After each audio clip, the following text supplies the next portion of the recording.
tracks down here. Look at this.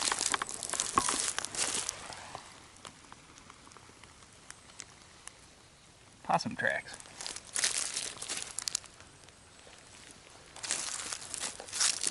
A bunch of deer tracks all around here too.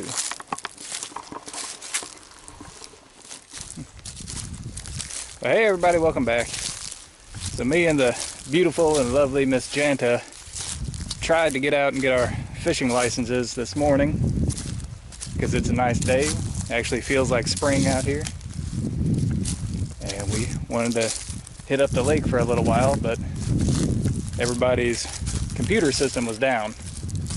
So, no license, no fishing. Instead, I decided to come out here and enjoy time out in the woods, do a little bit of tracking, a little bit of scouting, look for some shed deer antlers, just generally have a good time. Alright, so this may be kind of difficult to see in this lighting, but I hit this one spot here in the woods, and we've got these exposed bare areas here, and you can see dirt flipped up on top of the leaves here. Everything is kind of disheveled, turned around. You can see the underside of leaves are facing up, and it's an area maybe about 12 feet around. What you're not going to find in something natural is this dirt thrown up on the top of the leaves. So something was rooting around in here, and you'll see this a lot with turkeys. Now I don't see any other turkey sign here, and you see how thick this is. It's a really thick area, and turkeys don't typically like a lot of underbrush. It's hard for them to get through. So we know something came around through here. Squirrels will do this too. They'll, shuffle around in the leaves and kind of fluff everything up, and you'll see a lot of disturbance. But what you don't see with squirrels is a lot of bare dirt like that. I would say this is probably armadillo. It looks like we're rooting around, and if you've been in an area that had wild hogs, you'll see a sign that looks similar to this, but you'll see where they're actually digging and rooting through the dirt itself. And this is like a little mini version of that. So yeah, I would say our best bet here, probably armadillo. Now years ago, we never had any armadillos here, but over the past 20 years, I guess, they've slowly made their way in. But now, we have a pretty high population of them.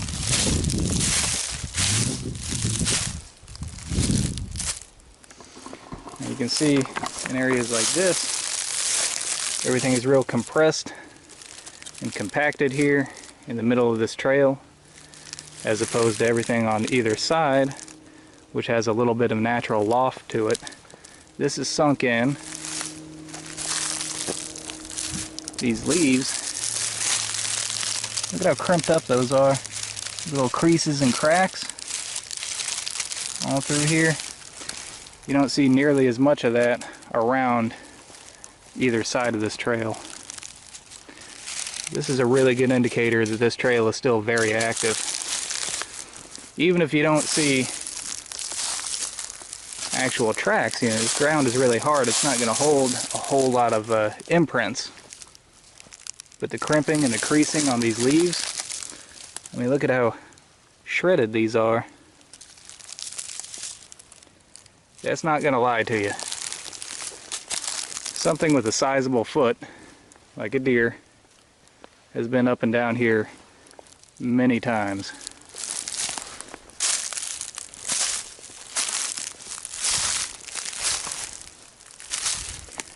Consequently, this is one of the best methods to use to look for trails that bucks are using.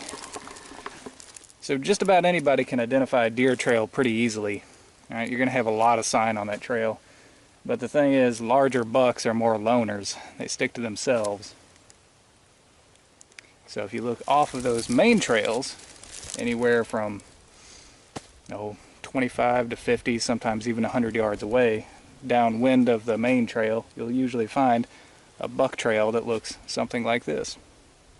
Now, there's fewer deer walking up through there, so he's not going to leave as much sign, but his hooves are going to shred up these leaves, even if there's no actual imprints left in the dirt.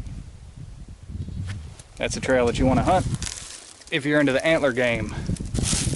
But if you're me, you're just trying to fill the freezer, well, you may just want to stick with the main trail.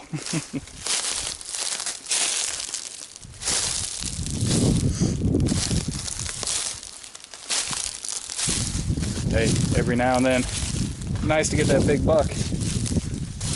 When I start looking for them, these are the kind of areas that I hit up.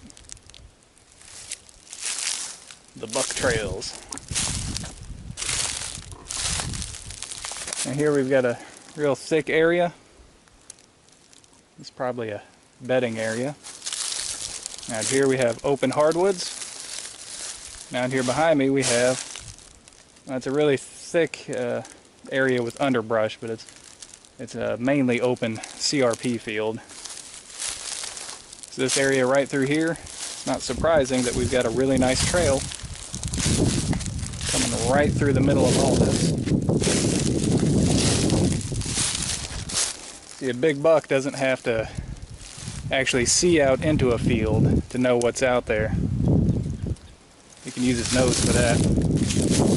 During the rut, he's going to be checking those areas and the bedding areas pretty regularly.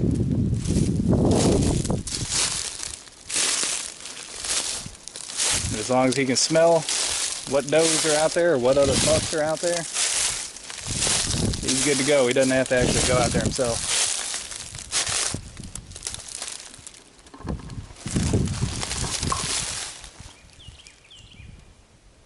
Okay, so I am about 30 or 40 yards away from the trail that I was just on. As you can see, there is a really defined deer trail right through here. Now this is probably the main deer trail through the area. Like I was talking about, your larger bucks aren't going to be hanging around all the other deer. They're going to be just a little ways off from that, doing their own thing, checking out what's coming up and down these main trails with their nose. So in this case, we actually found the buck trail first, now the main trail. I think I'm going to head up into this bedding area here and see if we can't find any shed antlers. Now, a lot of people hunt agricultural fields for antlers. I've always had better luck in the real thick areas. Seems like maybe they spend a little bit more time out here, or maybe there's just more here that could hit their antler and maybe knock it off if it's already kind of loose.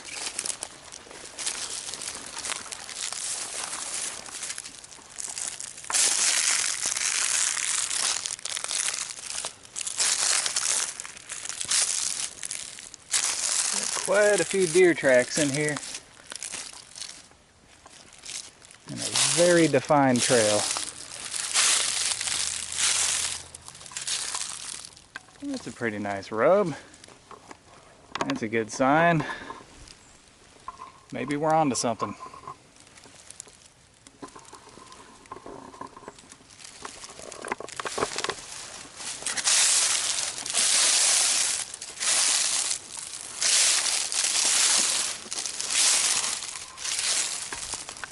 Getting really swampy in here.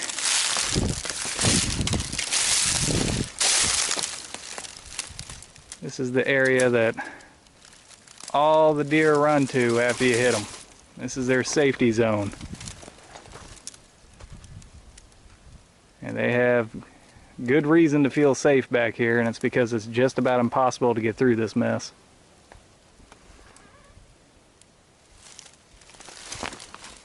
Some of these holes are deep enough to swallow the deer whole.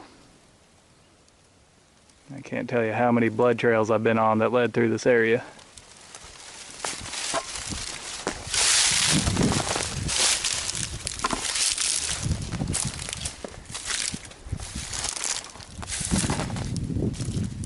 come out to this cut cornfield here.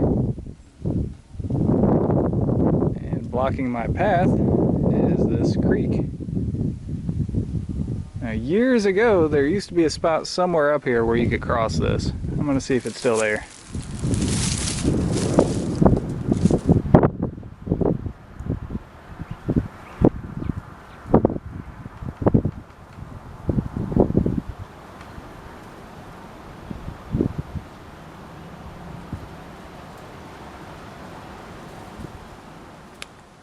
Yeah, look at this.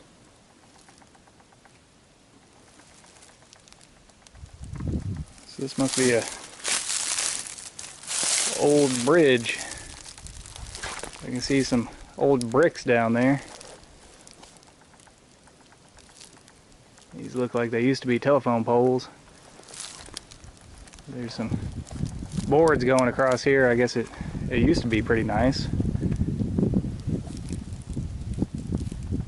It'd have to be, because this all used to be a cut field, just like this one. And they had to get in between fields somehow. This must have been where they would get their tractors and stuff through. I don't reckon it's safe anymore.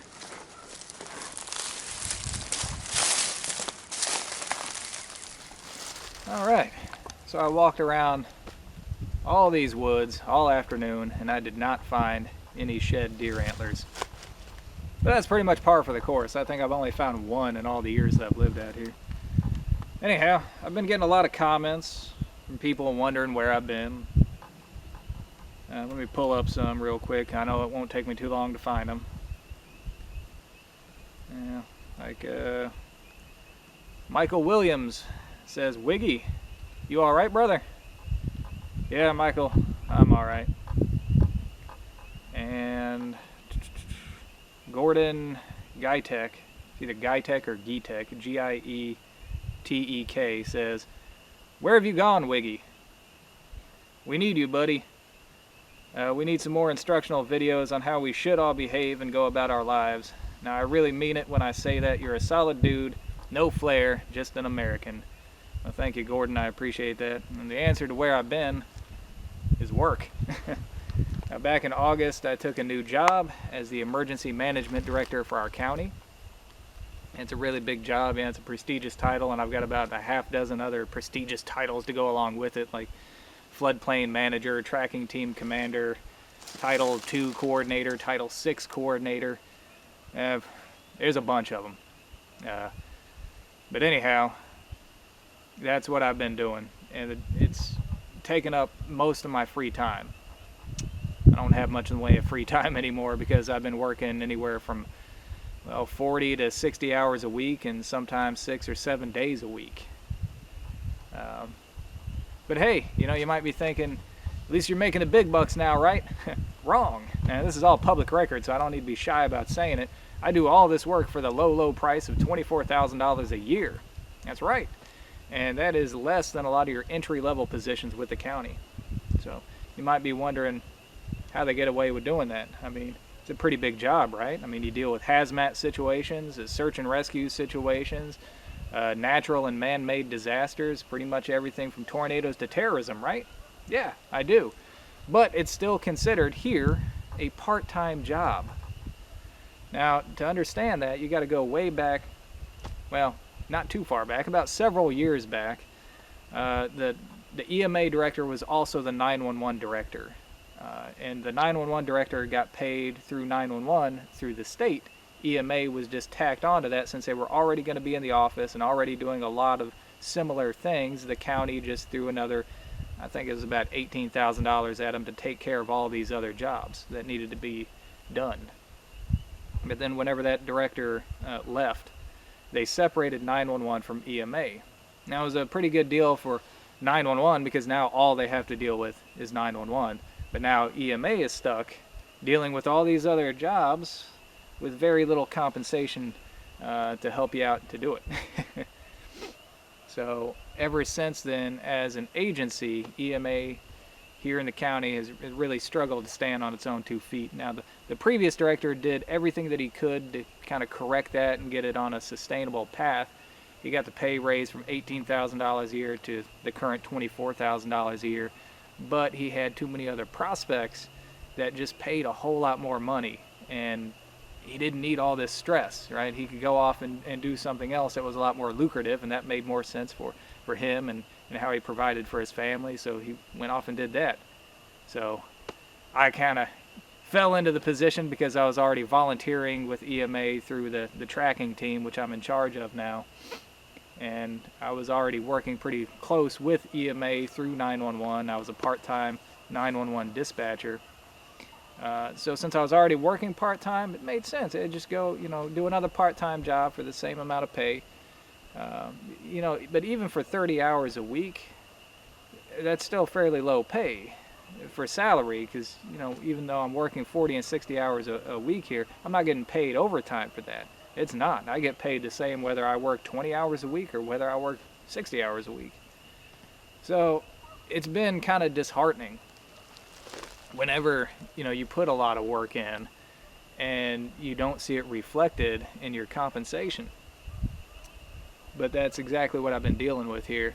Now, I'm not going to do a bad job. I'm going to do the job that needs to get done because, well, the citizens deserve it. And then I'm going to push for the compensation that the position deserves, whether or not I stick with it or not. I may go off and do something else after this year, but this budget season, I'm going to be fighting for whoever it is that ends up in this position. So, as you can imagine, it's an uphill battle. And that's what I've been dealing with. So I haven't had a whole lot of time to get out here and enjoy the woods or make videos, but that's what I've been doing. I've been fighting the good fight and trying to get done what I can get done. So anyways, the sun is setting now, and it's not great for this camera. My other camera here, ever since I've been filming in high definition, this thing runs out of storage space really quick, so I'm going to go ahead and wrap this up. But hopefully I'll be doing another video here at least next month. I've got a tracking class coming up. Our group has been working with Willow Creek Tactical for tracking classes, and our team is going to be the primary instructors for a law enforcement and military tracking class that's coming up. So hopefully I'll be able to get some good footage with that. It's going to be full immersion. We're all going to be camping out on site, and even though I'll be instructing, I'll be able to take some footage too. Our head instructor through Willow Creek Tactical, he's big on putting the videos out there so people can see what it's all about. We're all about breaking through the mysticism of tracking. It's not a spiritual experience. You don't have to be one with nature to do it. It's a skill set, and it's a skill set that you can learn. And if I can't teach you that skill set, then I'm not a very good teacher, right? So we're coming at this with both barrels, giving people as much instruction as we can in a short period of time. And it should make for some pretty good video. So anyways, guys, that's all the time that I have for today. I hope you enjoyed it. Until next time, thumbs up.